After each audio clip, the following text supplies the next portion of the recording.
সমাজের সকল অংশের মানুষকে আন্তরিক প্রীতি এবং শুভেচ্ছা জানাই। ককবরক আমাদের মাতৃভাষা এবং ককবরক সকলেরই ভাষা। বাংলা ভাষা বাঙালিদের মাতৃভাষা, কিন্তু আমাদেরও ভাষা। তো সম্মিলিতভাবে ত্রিপুরায় আজকে আমরা আমাদের খোয়াই জেলায় সরকারিভাবে ককবরক দিবস আমরা পালন করেছি।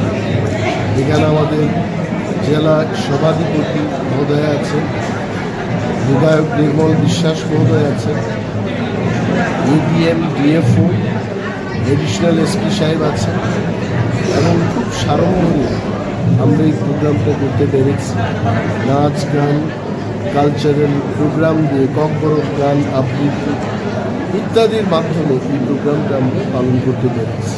এবং ককবরক ভাষার উন্নয়নে কী কী পদক্ষেপ গ্রহণ করা উচিত তাকে নিয়েও আমরা খুব খোলাখুলিভাবে আলোচনা করেছি।